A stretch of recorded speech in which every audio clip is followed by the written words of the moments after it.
Fifth semester শুরু হচ্ছে তোমাদের। আমি একবার প্রথম থেকে বলছি ব্যাপারটা। দেখো ফিফথ সেমিস্টারে তোমাদের 4টে পেপার আছে, ঠিক আছে? অর্ক শোনা যাচ্ছে তো? বলো। হ্যাঁ শোনা যাচ্ছে। বেশ, তো তোমাদের 4টে পেপার আছে। Probability statistics, ring theory, linear algebra, Riemann integration series of function, mechanics 2। প্রথম কথা, আমরা 4টে পেপারই পড়াচ্ছি। অ্যাডিশনালি এর সাথে আমরা যেটা পড়াচ্ছি সেটা হলো আইআইটি জ্যামের প্রিপারেশন। যদিও সেটা তোমাদের এর সঙ্গেই চলবে, মানে তোমাদের নর্মাল কোর্সের সঙ্গে সপ্তাহে একদিন করে, ওটা অ্যাডিশনালি। কেউ ধরো বলছো যে না আমি এমএসসি করবো না, আমার আইআইটি জ্যামের প্রিপারেশন নিয়ে লাভ কি, তো তাকে আমরা বলছি তোমাকে কোনো প্রিপারেশন নিতে হবে না, তুমি শুধু তোমার মেইন জায়গাটা পড়ো, ঠিক আছে?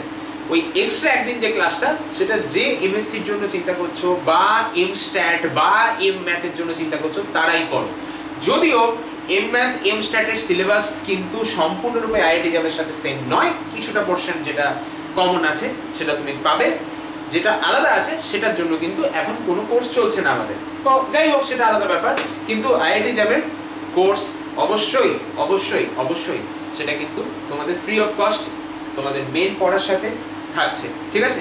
এবং আরেকটা কথা, এখানে যে 3টে পেপার দেখছো, probability statistics, linear algebra, ring theory, Riemann integration and series of function, এই 3টে পেপার কিন্তু কম্পিটিটিভ এক্সামের জন্য প্রচন্ড গুরুত্বপূর্ণ। তুমি যে কোনো কম্পিটিটিভ এক্সাম দিতে যাও, ম্যাথসে মাস্টার ডিগ্রি করতে চাও, স্ট্যাটিস্টিক্সে মাস্টার ডিগ্রি করতে চাও, আচ্ছা বাই দ্য ওয়ে তোমরা কিন্তু ম্যাথস থেকে স্ট্যাটিস সুইচও করতে পারো। আজকাল কিন্তু সেটা খুব রেলিভেন্ট হয়ে উঠেছে। সাবজেক্টের নাম হচ্ছে ডেটা সায়েন্স, তোমরা শুনেছো নিশ্চয়ই, ঠিক আছে? আজকের দিনে সেটা হচ্ছে one of the most ground breaking field of work, ঠিক আছে? কথাটা বুঝতে পারছো কি বলছি?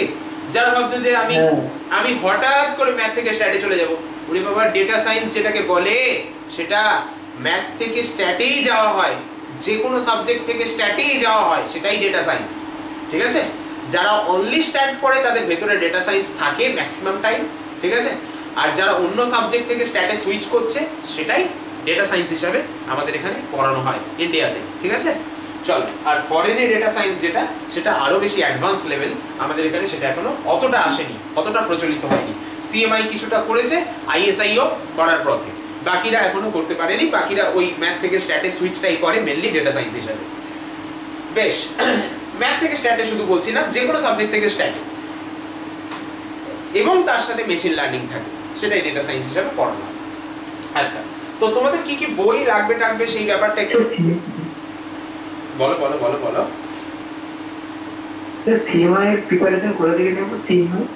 সিএমআই এর প্রিপারেশন এই মুহূর্তে একটা জায়গাতেই দেয়, ওই আমাদের দেখবে বড়নগর ডানলপে, মানে আইএসআই এর ঠিক পিছন দিকটায় একটা কোচিং আছে, ইনস্টিটিউট আছে, যেখানে আইএসআই এর রিসার্চ গ্র্যাডরা পড়ায়।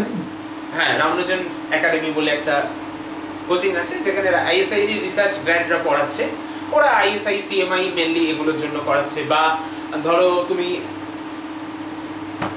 পিএইচডি লেভেলের জন্য চেষ্টা করতে চাও, তোমাদের তো অ্যাকচুয়ালি 4 ইয়ারে সেই সুযোগটাও আছে, তো ওরা এম ম্যাথ এন্ড পিএইচডি দুটোর জন্যই করে। আবার কিন্তু ওরা জ্যাম পড়ায় না, ঠিক আছে? বা পড়ালেও অতটা গুরুত্ব দিয়ে পড়ায় না, ঠিক আছে? ওদের মেন উদ্দেশ্যটা ওটাই থাকে। আবার আমাদের মেন উদ্দেশ্য হচ্ছে জ্যাম, তার সাথে তোমার যতটা সিলেবাস মিল পাবে সেই জায়গাগুলো আমরা কিছুটা করাবো। আইএসআই এর কিছু অঙ্ক করাতে পারি, সিএমআই এর কিছুটা অঙ্ক করাতে পারি, কিন্তু সেটা খুব গৌণ, সেকেন্ডারি। প্রাইমারি হচ্ছে জ্যামটা থাকবে, মানে এক্সট্রা যে ক্লাসটা থাকবে প্রতি সপ্তাহে একটা করে, তার জন্য, ঠিক আছে? আচ্ছা, যেটা বলার আসল জিনিস বলে দিই আগে, তোমাদের বইয়ের কথা যদি বলো প্রবাবিলিটি স্ট্যাটিস্টিক্স এর জন্য, ইন্ডিয়াতে যত বই আছে প্রবাবিলিটি স্ট্যাটিস্টিক্স এর, তার মধ্যে সেরা বইগুলোর মধ্যে একটা হচ্ছে এইটা, ঠিক আছে? Probability and statistics by Amritava Gupta, ঠিক আছে? ওকে, বইটা ছোট বই, পাতলা বই, কিন্তু পুরো সিলেবাসটা অসাধারণভাবে কভার করা আছে। অন্য যে বইগুলো আছে প্রবাবিলিটি স্ট্যাটিস্টিক্স এর, আরো বই আছে, যেমন ধরবে ইসমাইল হকের একটা বই আছে প্রবাবিলিটি স্ট্যাটিস্টিক্স এর, আমি কিনতে বারণ করে দেব, ঠিক আছে? একদম বারণ করে দেবো। তার কারণ এটাই যে ওই বইটা পড়লে প্রবাবিলিটি স্ট্যাটিস্টিক্স পড়ার কোনো মানে হয় না। সিম্পল কথা, মনে হবে আমি ওই ছোটবেলায় মানি বই ছিল না প্রশ্ন উত্তর, সেটা পড়ছি মনে হবে, ঠিক আছে? তো সেই কারণেই বলছি যে চাইলে কিনতেই পারো, কারণ মার্কেটে অ্যাভেলেবল। আমি তো নামও বলে দিলাম তোমাকে, ঠিক আছে? তোমার বন্ধুরাও অনেকে কিনবে, তুমি সেখান থেকে উল্টো পাল্টা দেখতে পাবে। দেখবে প্রচুর প্রশ্ন করে দেওয়া আছে। একদিক থেকে স্টুডেন্ট হিসাবে এটা কিন্তু খুব উপকার হয় যে প্রচুর প্রশ্ন করে দেওয়া আছে, কিন্তু সবচেয়ে বেশি অপকার হচ্ছে ওই প্রশ্নগুলো যে ধাঁচে করা আছে সেটা প্রবাবিলিটি স্ট্যাটিস্টিক্সের পড়ার ধাঁচই নয়, সেই জন্য আমি বারণ করছি। আদারওয়াইজ তুমি চাইলে ইউ ক্যান টেস্ট ইট, সব জিনিসই টেস্ট করতে পারো, তাই না? আচ্ছা, ring theory 2 and linear algebra 1 বেশ সুন্দর সাবজেক্ট। রিং থিওরি তোমরা পড়েছো, আর লিনিয়ার অ্যালজেব্রা কিছু কিছু কিছু কিছু পড়েছো যখন সেকেন্ড সেমিস্টারে ছিলে, matrix, system of equation, hand than, ওগুলো একটু ছিল, ঠিক আছে? তো তার জন্য তোমাদের এই অ্যাবস্ট্রাক্ট অ্যালজেব্রা অ্যাবস্ট্রাক্ট অ্যালজেব্রা আর লিনিয়ার অ্যালজেব্রা যে বইটা আছে এসকে মাপা, যথেষ্ট, ঠিক আছে? খুব সুন্দর বই। এবং যারা মনে করছো যে এই সাবজেক্টটা রিং থিওরি আর লিনিয়ার অ্যালজেব্রা এটা তো জ্যামে আছে, এটা তো কম্পিটিটিভ এক্সামে মাস্ট, তাহলে কি আমি শুধু মাপা দিয়ে হয়ে যাবে নাকি আরো দামি দামি বই পড়তে হবে, আরো ভালো ভালো বই পড়তে হবে? তোমাকে একটা কথা বলে দিই, এই মাপাতে যা আছে সেটা পড়লে তুমি মোটামুটি সমস্ত কম্পিটিটিভ এক্সামের জন্য রেডি হয়ে যেতে পারবে, যদি তুমি পুরোটা পড়ে উঠতে পারো। কারণ অনেক জিনিস তো আবার ইউনিভার্সিটির কাজে লাগে না, সেই জন্য আমরা ইউনিভার্সিটির ছেলেমেয়েরা সবসময় পড়ি না সেই জিনিসগুলো। কিন্তু যদি তুমি পুরোটা পড়ে উঠতে পারো, মানে ধরো মাপাতে কোনো একটা চ্যাপ্টারে 20টা অঙ্ক আছে, তুমি যদি 20টার মধ্যে 20টাই করতে পারো, তাহলে তোমাকে এই সাবজেক্টগুলোয় কোনো এন্ট্রান্স টেস্ট তোমাকে আটকাতে পারবে না ওই সাবজেক্টগুলোর প্রশ্নে। এতটুকু বলে দিলাম, ঠিক আছে? হ্যাঁ, অবশ্যই আরো ভালো ভালো বই আছে। লিনিয়ার অ্যালজেব্রায় ফ্রিডবার্গ আছে, হফম্যান কুঞ্জ আছে, অ্যাবস্ট্রাক্ট অ্যালজেব্রায় ডেভিড ফুট আছে, সেগুলোও দারুণ দারুণ বই, কিন্তু তোমার লাগবে না, ঠিক আছে? তোমার যেটা দরকার আমি সেটা বলে দিলাম, ঠিক আছে? আচ্ছা, এবার চলে এসো Riemann integration and series of function. এখানে আমি তোমাকে দুটো বই দিয়েছি, একটা হচ্ছে এসকে মাপার রিয়েল অ্যানালিসিস আর একটা হচ্ছে ইসমাইল হকের রিয়েল অ্যানালিসিস। ওই যে বললাম একটু আগে যে ইসমাইল হকের রিয়েল অ্যানালিসিস বই পড়লে সেখানে তুমি প্রচুর করে দেওয়া প্রশ্ন উত্তর পাবে। অ্যাজ এ স্টুডেন্ট তোমার অনেক টাইম সেভিং হবে। তোমাকে একটা অঙ্ক ধরো হঠাৎ করে তোমার সামনে দিল, তুমি বইটা খুললেই হয়তো অঙ্কটা পেয়ে গেলে, তো তোমার সেদিক থেকে লাভ হবে, ঠিক আছে? কিন্তু তোমাকে এই বইটা পাশাপাশি দেওয়ার কারণ, this book is also not bad, it is a good বুক, ঠিক আছে?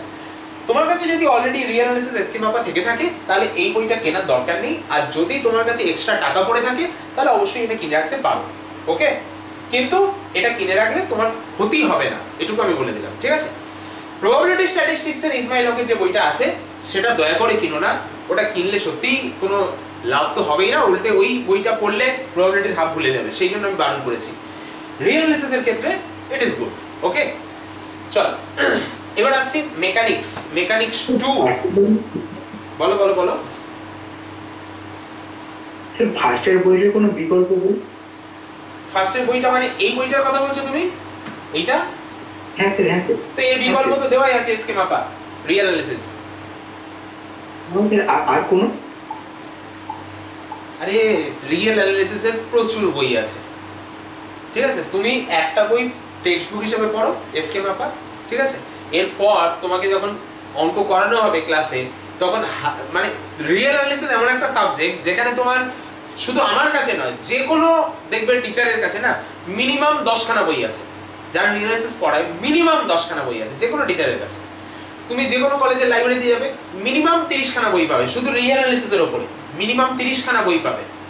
তো আর কোনো বই বলো না, বলো আর কত বই আছে এটা বলো, ঠিক আছে? তো তোমাকে প্রচুর বই বলতে পারি, কিন্তু এইটা তোমার আপাতত হলে চলবে, সেই জন্য এই মুহূর্তে আমি বলছি না, ঠিক আছে? কারণ কনফিউজ হয়ে লাভ নেই। একটা বই আপাতত ফলো করো, 4টে পেপার পড়তে কিন্তু যথেষ্ট সময় লাগবে এবং তোমাদের জানুয়ারিতে পরীক্ষা, সেটাও মনে রাখতে হবে। তো সেইটা ভেবেই আমি তোমাকে এই মুহূর্তে আর বই বলছি না। আর যদি বলো পার্সোনালি আর কোনো বই থাকলে তোমাকে রেকমেন্ড করতে, তো আমি পার্সোনালি রেকমেন্ড করে দেবো, সমস্যা নেই। গ্রুপে আমি আরো রেকমেন্ডেশন পাঠিয়ে দেবো, ইনফ্যাক্ট পিডিএফও পাঠিয়ে দিতে পারি, প্রচুর বইয়ের পিডিএফও আছে, ঠিক আছে? ওকে, আমি যদি এক্ষুনি তোমাকে আমার লাইব্রেরিটা দেখাই, আমার যে ডিজিটাল লাইব্রেরি সেটা যদি দেখাই, তাহলেই তুমি দেখবে রিয়েল অ্যানালিসিস সেখানে 100খানা বই আছে। আমি ডিজিটাল লাইব্রেরিটা যদি খুলি,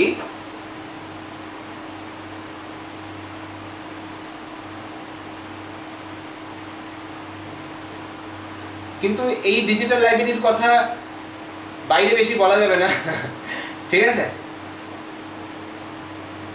এই যে এগুলো কিন্তু সব বই মানে এগুলো বই নয়, এগুলো হচ্ছে বইয়ের ফোল্ডার, ঠিক আছে? এর মধ্যে বই আছে, প্রত্যেকটা ফোল্ডারে হয়তো কোনটায় 30টা, কোনটায় 40টা, কোনটায় 50টা। এটা হচ্ছে রিয়েল অ্যানালিসিসের ফোল্ডার। বুঝতে পারছো কটা আছে? বলো। একটু শেয়ার করবেন?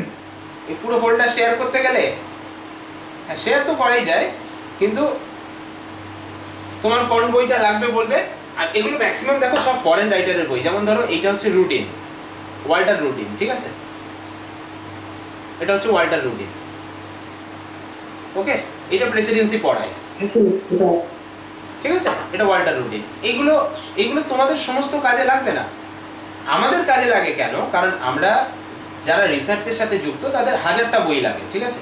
এটা ধরো অ্যাপোস্টল, এটা অ্যাপোস্টলের analysis, okay, mathematical analysis by Tom Apostol, okay. তো ইন্ডিয়ান বইও প্রচুর আছে, এখানে ইন্ডিয়ান বইও প্রচুর আছে, কিন্তু আমাদের মেনলি যেগুলো কাজে লাগে সেগুলো ওপরে থাকে, ঠিক আছে, এই হচ্ছে ব্যাপার। তো আমি এটাই বলতে চেষ্টা করছি যে রিয়েল অ্যানালিসিসের এত বই আছে। দেখো আমি তোমাকে শুধু বই উল্টে দেখাচ্ছি, পাতা উল্টাচ্ছি না, এটা বই উল্টাচ্ছি, বুঝতে পারছো? মানে এই একটা বই, এই একটা বই, এই একটা বই, এরকম বই উল্টাচ্ছি।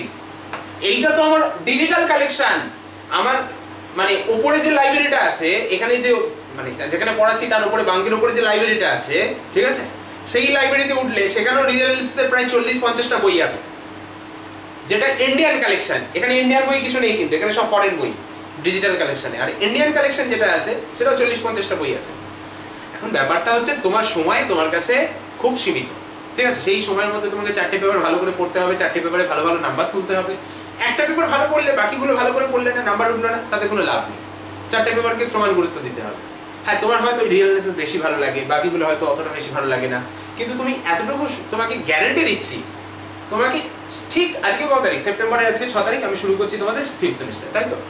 পুজো কত তারিখ? সেপ্টেম্বরের বোধহয় 30 তারিখে পুজো, নাকি অক্টোবরের বোধহয় শুরুতে পুজো, সেপ্টেম্বরের 30 তারিখ পুজো আই থিঙ্ক, ঠিক আছে। তোমাকে অক্টোবরে পুজোটা শেষ হবে, অক্টোবরের 10 তারিখ, মোটামুটি 1 মাস কমপ্লিট হবে। তারপর তুমি এসে আমাকে বলবে, তুমি আসবে যখন, তুমি এসে বলবে যে 4টে পেপারে 4টেই অসাধারণ লাগছে। তো এটা ভেবো না যে রিয়েল অ্যানালিসিসে তুমি সারাদিন পড়বে, বাকি 3টে পেপার পড়বে না, এমনটা ভেবো না। ওই জন্য একটা বই দিয়েছি তো, এটা পড়ো, তারপরে যখন লাগবে লাইব্রেরি আছে, লাইব্রেরি তুলে দিয়ে দেবো, ঠিক আছে, যেদিকে তাকাবে সেদিকে বই দেখবে তখন, ওকে। তোমার সামনে লাইব্রেরি এক্ষুনি খুলেছিলাম, এটা ডিজিটাল, আর অফলাইনটা আছে সঙ্গে, অফলাইনটা দেখাতে পারছি না, ঠিক আছে। 1 মিনিট, হ্যাঁ, হ্যালো,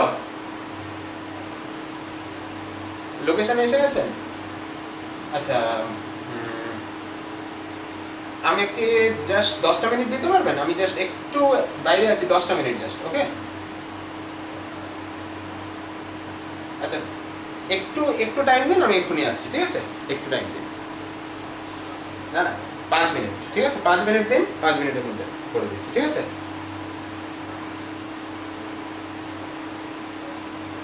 5টা মিনিট দিন, 5টা মিনিট, ঠিক আছে, জাস্ট 5টা মিনিট। হ্যাঁ, যেটা বলছি দেখো, এইবার হচ্ছে তোমাদের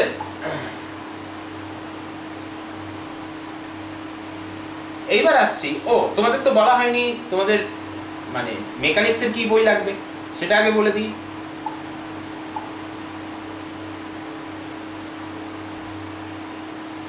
দেখো, মেকানিক্সে তোমাদের দুটো পার্ট রয়েছে, অ্যাকচুয়ালি 3টে পার্ট রয়েছে, জানো তো?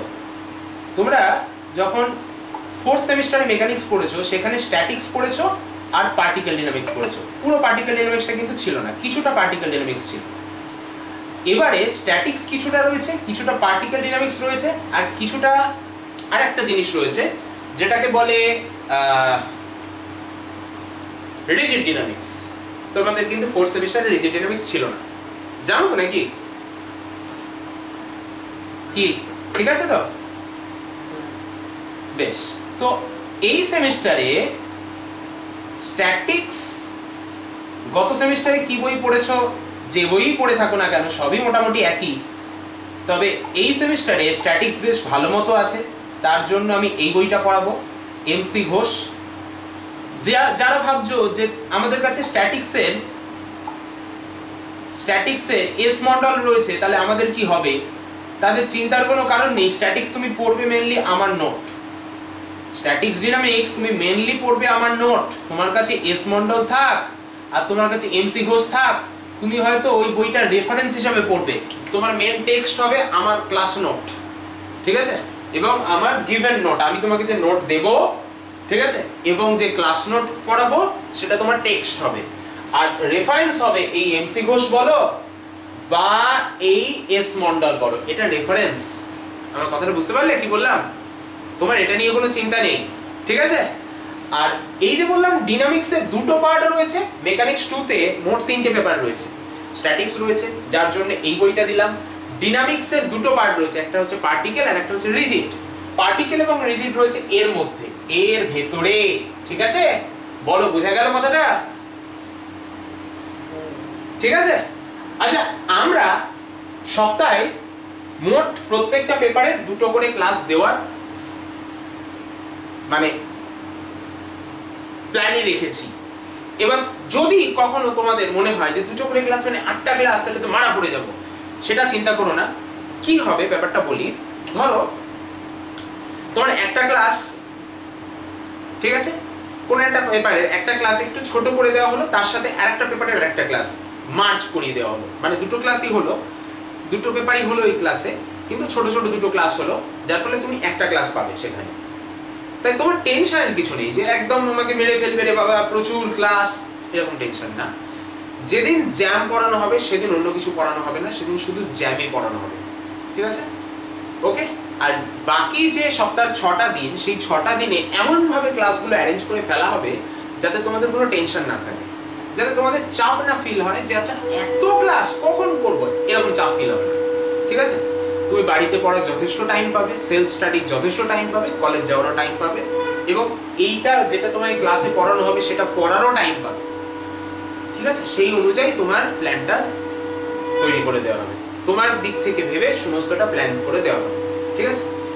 আচ্ছা, জাস্ট আমি কিছুটা সিলেবাসের কথা বলে রাখি, কারণ আমি তো বইয়ের কথা বললাম। দেখো, বইয়ের কথা বললে সিলেবাসের কথা হয়ে যায় বলা অলরেডি, তবু আমি সিলেবাসের কথা যখন বলবো ভেবেছি একটু বলে দিই, ঠিক আছে? বিশাল কিছু বলার নেই সিলেবাসের ভেতরে। প্রবাবিলিটি স্ট্যাটিস্টিক্স থেকেই ধরি। প্রবাবিলিটি স্ট্যাটিস্টিক্স মেনলি একটা ভীষণ ভীষণ দামি সাবজেক্ট, কারণ তুমি যদি আজকের দিনে জবের কথা ভাবো, ডেটা সায়েন্স ছাড়া মার্কেটে কোনো জব নেই, আর ডেটা সায়েন্স প্রবাবিলিটি স্ট্যাটিস্টিক্স ছাড়া চলতে পারে না, ঠিক আছে? সেই কারণে এটা one of the most valuable subjects. যদিও খুব কম কম্পিটিটিভ এক্সাম আছে যেটা এই পেপারে পরীক্ষা নেয়। তুমি যদি জ্যামের, আইআইটি জ্যামের এমএসটা দাও, এমএস মানে স্ট্যাটিস্টিক্স, যেটা তুমি এমএসও দিতে পারো, তার জন্য তুমি এলিজিবল। তার জন্য কিন্তু তোমাকে প্রবাবিলিটি স্ট্যাটিস্টিক্স ভালো করে পড়তে হবে। এমএস এর ক্ষেত্রে একটা সুবিধা কি জানো? এমএস এর ম্যাথগুলো খুব সোজা সোজা হয়, কারণ ওখানে প্রবাবিলিটি স্ট্যাটিস্টিক্সটা থাকে বেশি পরিমাণে, ওই জন্য ম্যাথ কম পরিমাণে থাকে। যারা প্রবাবিলিটি স্ট্যাটিস্টিক্সকে ভালোবেসে ফেলবে তারা আবার এমএসটাকে বেশি বেশি দৌড়ে দিতে চাইবে, এবং এমএস এ চান্স পাওয়া সোজা। আমি জানি না তোমরা জানো কিনা, ম্যাথের নাম্বার অফ ক্যান্ডিডেট অনেক বেশি, স্ট্যাটিস্টিক্সের ক্যান্ডিডেট অনেক কম, সেই জন্য এমএস এ চান্স পাওয়া সোজা এমএ এর থেকে, ঠিক আছে? ওকে। এবং আইআইটি তে ঢুকতে পারলে তুমি এমএ তে ঢোকো আর এমএস এই ঢোকো, তোমার ফিউচার ব্রাইট, তুমি ভালো করেই যাবে, ঠিক আছে? চলো, লিনিয়ার অ্যালজেব্রা, রিং থিওরির ব্যাপারটা তো বলেছি। রিং থিওরি তুমি যতটা পড়েছো, আইডিয়াল ফাইডিয়াল ওই পর্যন্ত পড়েছো, তারপর থেকে এখানে আছে, ঠিক আছে? পলিনোমিয়াল রিং টিং আছে, ভেক্টর স্পেস, লিনিয়ার ট্রান্সফরমেশন, এটা তোমার লিনিয়ার অ্যালজেব্রা। আর Riemann integration, sequence of function, series of function নিয়ে তোমার পেপার 3, ঠিক আছে? ইমপ্রপার ইন্টিগ্রাল আছে পেপার 3। আর তোমার পেপার 4 হচ্ছে মেকানিক্স, যেটা একটু আগে বলছিলাম, স্ট্যাটিক্স কিছুটা রয়েছে, কিছুটা রয়েছে পার্টিকেল ডাইনামিক্স, কিছুটা রয়েছে রিজিড ডাইনামিক্স, ঠিক আছে? তোমাদের ক্লাস শুরু হচ্ছে আগামী পরশুদিন থেকে। আমার ক্লাস শুরু হবে, কালকে আমি ক্লাস নিচ্ছি না, পরশুদিন থেকে তোমাদের ক্লাস শুরু হবে। আজকে জাস্ট ইন্ট্রোডাকশন দিয়ে রাখলাম। ও বাই দ্য ওয়ে, আইআইটি জ্যামের কথাটাও বলে রাখি। আইআইটি জ্যামের ক্লাস আমাদের প্রতি সপ্তাহে একটা করে হবে। প্রতি মাসে আমাদের প্রত্যেকটা পেপারের একটা করে পরীক্ষা হবে। অনলাইন টেস্ট হবে একটা করে, অফলাইন টেস্ট হবে একটা করে, দুটো নিয়ে আমি একটা পরীক্ষাই বলছি, ঠিক আছে? প্রত্যেকটা পেপার প্রতি মাসে একটা করে পরীক্ষা হবে। 2026-এ আইআইটি জ্যাম তোমাদের পরীক্ষা নিচ্ছে আইআইটি বোম্বে, নামকরা আইআইটি। প্রশ্ন একটু স্ট্যান্ডার্ড করে এরা, ঠিক আছে? ইম্পর্টেন্ট ডেটগুলো একটু দেখে নেবে, ইম্পর্টেন্ট ডেটগুলোকে ফলো করবে, এবং যখনই এরা তোমার পরীক্ষার কথা মানে দিয়ে দেবে, তখনই এদের গেটওয়েটা একটু ডাউন আছে, এখনো ভালো করে সবকিছু সেট আপ করেনি, বাদ দাও। আইআইটি জ্যামে আমরাও কিন্তু প্রতি ক্লাসের পিছু একটা করে পরীক্ষা নেব, অনলাইন পরীক্ষা, কারণ এটা কিন্তু অনলাইন টেস্টই হয়। অনলাইন মানে তোমাদের কম্পিউটার বেসড টেস্ট হবে, আমি তো অনলাইন নেবো মানে আমাদের অ্যাপের থ্রু টেস্টটা নেব, ঠিক আছে? So this is all about 5th semester. Okay, তোমাদের জানুয়ারিতে তোমাদের মেন পরীক্ষা, জানুয়ারির পরেই ফেব্রুয়ারিতে আইআইটি জ্যাম পরীক্ষা, সুতরাং তোমাকে প্রিপেয়ার হতে হবে, ঠিক আছে? চলো আমাদের ক্লাস শুরু হচ্ছে পরশুদিন। সবাইকে বলছি, আবারও বলছি, সামনে শারদিয়া, তার আগে আরো ভালো করে সাবজেক্টটা শুরু করতে পারলে। আমি তো একটু আগে বলেইছি, যখন পুজোটা শেষ হবে তখনই বলবে 4টে পেপারই দারুণ লাগছে। এতটুকু বলার জন্যই আমার জন্য যথেষ্ট। তোমরা যদি এতটুকু বলো আমার জন্য যথেষ্ট, ঠিক আছে? ব্যাস, বাকি কথা পরের ক্লাসে। আজকে টাটা, চলো। ওকে, চলো বাকিদের সাথে আমি কথা বলে নিচ্ছি, ঠিক আছে? চলো।